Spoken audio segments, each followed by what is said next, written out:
வணக்கம் நண்பா. இன்னைக்கு நாம பேசப் போற விஷயம் சாதாரணமானது கிடையாது. உங்க வாழ்க்கையில நீங்க இதுவரைக்கும் பட்ட அவமானங்கள், உங்க மனசுல இருக்கிற ஆறாத வடுக்கள், உங்களை மத்தவங்க ஏளனமா பார்த்த தருணங்கள், இது எல்லாத்துக்கும் ஒரு முடிவு கட்டுற நாள்தான் இன்னைக்கு. சாணக்கியர், இவரை பத்தி தெரியாதவங்க இருக்க முடியாது. ஒரு சாதாரண பையனை பேரரசன் ஆக்கினவர். அவரோட தந்திரங்கள் வெறும் அரசியலுக்கு மட்டும் இல்ல, நம்மளோட தனிப்பட்ட வாழ்க்கைக்கும் பொருந்தும். இந்த வீடியோவை முழுசா கேளுங்க, ஏன்னா இதோட ஒவ்வொரு நிமிஷமும் உங்கள ஒரு இரும்பு மனிதனா மாத்தப் போகுது. முதல் ரகசியம், உங்களது மென்மையான போக்கை மாற்றிக்கொள்ளுங்கள். நம்ம ஊர்ல ஒரு பழமொழி உண்டு, நல்ல மாட்டுக்கு ஒரு சூடுன்னு. ஆனா நான் சொல்றேன், இந்த உலகத்துல ரொம்ப நல்லவனா இருக்கிறது ஒரு சாபம். ஏன்னா நீங்க நல்லவனா இருந்தா எல்லாரும் உங்கள ஏணிப்படியா பயன்படுத்திட்டு போயிட்டே இருப்பாங்க. சாணக்கியர் சொல்றாரு, ஒரு காட்டுல இருக்கிற நேரான மரத்தை தான் முதல்ல வெட்டுவாங்க, வளைஞ்சிருக்கிற மரத்தை தொடமாட்டாங்க. நீங்க ரொம்ப நேர்மையா மத்தவங்க கேட்கறதுக்கெல்லாம் சரின்னு சொல்ற ஆளா இருந்தா முதல்ல நீங்க தான் பலிகடா ஆவீங்க. உங்களுக்குன்னு ஒரு நோ சொல்ற தைரியம் வேணும். மத்தவங்க மனசு கஷ்டப்படுமேன்னு நினைச்சு நீங்க படுற கஷ்டம் இருக்கே, அதுதான் உங்களை காயப்படுத்த முதல் காரணம். இனிமே ஒரு விஷயம் உங்களுக்கு பிடிக்கலையா, முகத்துக்கு நேரா சொல்லுங்க. அவங்க கோவிச்சுப்பாங்கன்னு பயப்படாதீங்க. உங்கள மதிக்கிறவங்க உங்க முடிவை மதிப்பாங்க. உங்களை பயன்படுத்த நினைக்கிறவங்க தான் உங்க முடிவை பார்த்து கோபப்படுவாங்க. அதனால அந்த கோபத்தை பத்தி கவலைப்படாதீங்க. இரண்டாவது ரகசியம், ரகசியங்களை காத்தல்.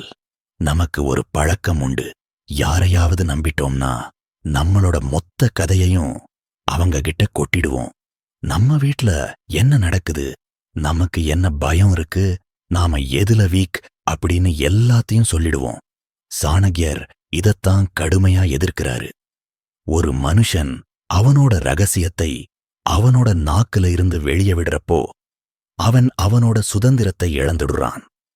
நாளைக்கு உங்களை காயப்படுத்த நினைக்கிறவங்களுக்கு நீங்க கொடுத்த ரகசியங்களே பெரிய ஆயுதமா மாறும். உங்க மனசுக்குள்ள ஒரு பெரிய கோட்டை இருக்கணும். அந்த கோட்டைக்குள்ள யாருக்கும் அனுமதி இருக்கக்கூடாது. உங்க பலவீனம் உங்க எதிரிக்கு தெரிஞ்சா அவன் உங்களை அங்கதான் அடிப்பான். அதனால உங்க பலவீனத்தை யார்கிட்டையும் பகிராதீங்க. நீங்க ஒரு புதிராவே இருங்க. மத்தவங்க உங்களை கணிக்கவே முடியக்கூடாது. அவன் என்ன நினைக்கிறான், அவன் அடுத்த அடி என்னவா இருக்கும் அப்படின்னு அவங்க குழம்புறதுதான் உங்களுக்கான பாதுகாப்பு. மூன்றாவது ரகசியம், நட்பு எனும் நஞ்சு. எல்லாரையும் நண்பன்னு நினைக்கிறது ஒரு முட்டாள்தனம். சாணக்கியர் சொல்றாரு, ஒரு பாத்திரத்துல பால் இருந்தாலும் அதுல ஒரு துளி விஷம் விழுந்தா மொத்த பாலும் விஷமாயிடும். அதே மாதிரிதான் உங்க கூட இருக்கிற நண்பர்கள்ல ஒருத்தன் தப்பானவனாயிருந்தாலும் அது உங்களை அழிச்சிடும். நண்பர்களை எப்படி தேர்ந்தெடுக்கணும்? எப்போ ஒருத்தன் உங்க முன்னாடி உங்களை புகழ்ந்து பேசிட்டு உங்க பின்னாடி உங்களை பத்தி தப்பா பேசுறானோ அவன்கிட்ட இருந்து ஓடிடுங்க. அவன் ஒரு பாம்பை விட ஆபத்தானவன். அதே மாதிரி உங்களுக்கு சரிக்கு சமமான ஆட்களோட நட்பு வச்சுக்கோங்க. உங்களை விட ரொம்ப தாழ்ந்த குணம் கொண்டவங்க கூட சேர்ந்தா உங்க மதிப்பும் குறையும். உங்களை காயப்படுத்துறதுல முதலாளா நிக்கிறது பெரும்பாலும் கூட இருக்கிற நண்பர்களாதான் இருப்பாங்க. அதனால நட்புல ஒரு இடைவெளி இருக்கட்டும். நான்காவது ரகசியம், பொருளாதார பலம். சாணக்கியர் ஒரு பொருளாதார நிபுணர். அவர் சொல்ற ஒரு முக்கியமான விஷயம், பணம் இல்லாதவன் பிணம். இது கேட்க கசப்பா இருக்கலாம், ஆனா இதுதான் உண்மை. உங்ககிட்ட பணம் இல்லனா உங்க சொந்த தம்பி கூட உங்களை மதிக்க மாட்டான். உங்க வார்த்தைக்கு மதிப்பு இருக்காது. உங்களை யாரும் காயப்படுத்தக்கூடாதுன்னு நினைச்சீங்கன்னா முதல்ல பொருளாதார ரீதியா சுதந்திரம் அடையுங்க. மத்தவங்க கிட்ட போய் நிக்கிற வரைக்கும் நீங்க அவங்களுக்கு அடிமைதான். நீங்க யாரையும் எதிர்பார்க்காம வாழ ஆரம்பிக்கும்போது உலகம் உங்களை பார்த்து பயப்படும், உங்க மேல கை வைக்க தயங்கும். கஷ்டப்பட்டு உழையுங்க, சேமிங்க, முதலீடு செய்யுங்க. உங்க பேங்க் பேலன்ஸ் உயர உயர உங்களை காயப்படுத்த நினைக்கிறவங்களோட எண்ணிக்கை தானா குறையும். ஐந்தாவது ரகசியம், கடந்த காலத்தை எரித்து விடுங்கள். நம்மள பல பேர் ஏன் காயப்பட்டுட்டே இருக்கோம் தெரியுமா? யாரோ ஒருத்தர் முன்னாடி செஞ்ச தப்பையோ இல்ல அவமானத்தையோ நினைச்சு இன்னைக்கும் அழுதுட்டு இருக்கோம். சாணகியர் சொல்றாரு, கடந்த காலம் ஒரு சுமை, அதை முதுகில் சுமக்காதே.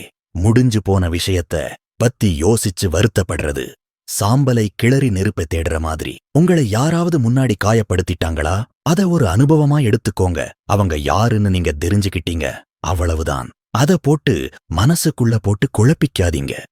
நீங்க எப்போ கடந்த காலத்தை மறக்கிறீங்களோ அப்போதான் உங்களுக்கான எதிர்காலம் பிரகாசமாயிருக்கும். ஒருத்தர் செஞ்ச தப்பை அவங்க கிட்ட சொல்லி காட்டாதீங்க. ஆனா அதை மறக்காம உங்க முன்னேற்றத்துல கவனமாயிருங்க. 6வது ரகசியம், மௌனம் ஒரு பேராயுதம். பேச வேண்டிய இடத்துல பேசுறத விட பேசக்கூடாத இடத்துல அமைதியா இருக்கிறது ரொம்ப கஷ்டம். ஆனா அதுதான் புத்திசாலித்தனம். உங்களை ஒருத்தர் வம்பிழுக்கிறாங்கல்ல, தப்பா பேசுறாங்கன்னா பதிலுக்கு பதில் பேசுறது அவங்களுக்கு நீங்க கொடுக்கிற வெற்றி. ஏன்னா நீங்க கோபப்படும்போது உங்க நிதானத்தை இழப்பீங்க. சாணகியர் என்ன சொல்றாருன்னா, ஒரு முட்டாளோட விவாதம் பண்றது உங்களையும் முட்டாளாக்கிடும். அமைதியா இருங்க. உங்களோட அமைதி அவங்களுக்கு ஒரு பெரிய பயத்தை கொடுக்கும். இவன் ஏன் பதிலுக்கு பேசல, இவன் மனசுல என்ன இருக்கு அப்படின்னு அவங்க யோசிக்க ஆரம்பிப்பாங்க. மௌனமா இருந்து உங்க காரியத்தை சாதிச்சுக்கோங்க.